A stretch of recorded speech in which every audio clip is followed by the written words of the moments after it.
जादुई पत्थर की कहानी। एक गांव में मोहन नाम का लड़का अपनी माँ के साथ रहता था। वह बचपन से ही हर काम में कमजोर था। वह बचपन से जवान होने के बाद भी वह पहले की तरह ही कमजोर था। गांव के लोग उसकी इसी कमजोरी का फायदा उठाते थे, खासकर तब जब बगिया में आम और जामुन लग जाते थे। एक दिन वह अपने दोस्तों के साथ बगीचे में गया और उसके दोस्त बोले, अरे मोहन आम तोड़ने आया है या जामुन? मोहन बोला, दोनों। उसके दोस्त उसकी हंसी उड़ाते हुए बोले, एक तो टूटता नहीं, दोनों तोड़ेगा। मोहन बोला, माँ ने कहा है कि दोनों तोड़कर लाना। उसके दोस्त कहते हैं, तेरा निशाना कभी लगा भी है जो आज लगेगा? मैं दिखाता हूँ कि निशाना कैसे लगाते हैं, ये देख। और उसके दोस्त ने अपने निशाने से एक आम गिरा दिया और उसे मोहन ने उठा लिया। तभी उसके दोस्त बोले, ये मेरा आम है, तू ऐसे नहीं ले सकता।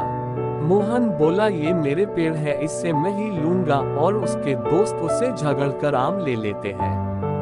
मोहन घर आकर अपनी माँ से ये सब बताता है तो उसकी माँ उसे लेकर गांव के मुखिया से इस बात की शिकायत करती है।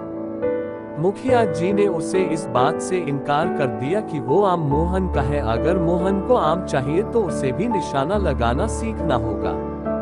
मोहन की माँ गुस्सा होकर वहां से चली आई और मोहन अपनी माँ को पुकारता रहा कि सुनो माँ, अब क्या सुनूं, इतना क्या कम सुना, तेरी वजह से कहा ना नहीं सुनना, जाकर बगिया में निशाने लगाना सीख।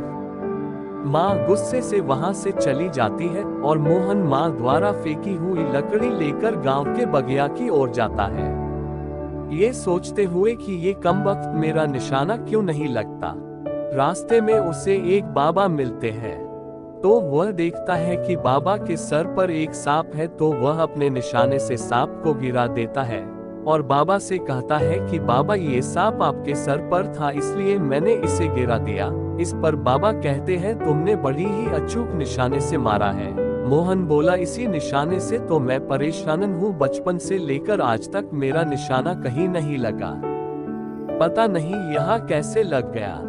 मेरे गांव के लोग मेरे बगिया से आम तोड़ ले जाते हैं, मैं नहीं तोड़ पाता क्योंकि मेरा निशाना नहीं लगता और शिकायत करने पर मेरी माँ को बुरा भला भी सुनाते हैं।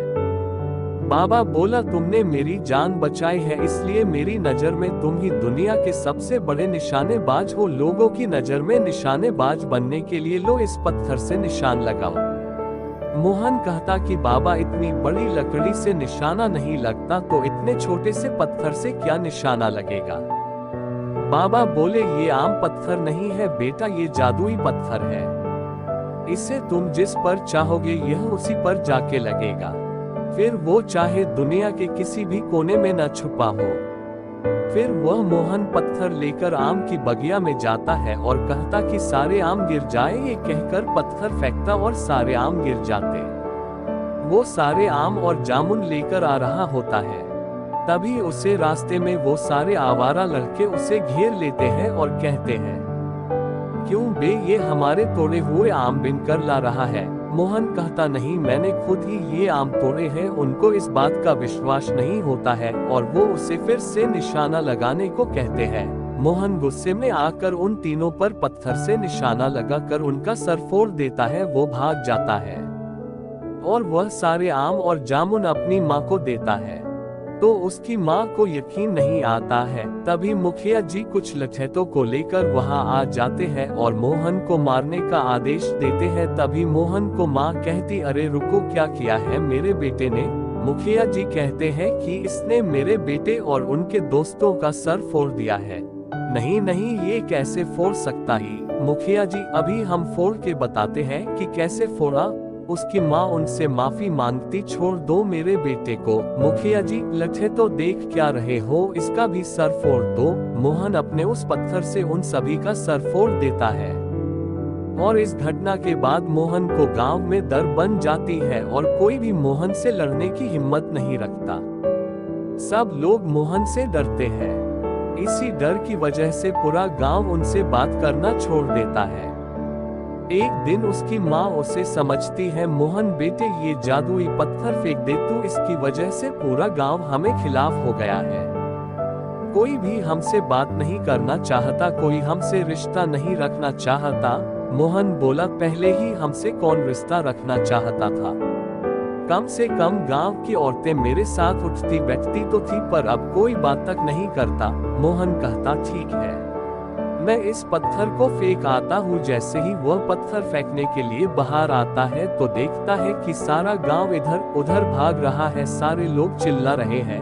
तभी एक गांव वाला कहता है कि भागो, टिड्डियां हमारे खेतों को तबाह कर देंगी, तो हम खाएंगे क्या? हम उन्हें मार भी तो नहीं सकते, क्या करें मुखिया जी? तभी मोहन कहता, किसी को कुछ करने की जरूरत नहीं है, मेरे रहते हमारे गांव की फसल बर्बाद नहीं होगी काका।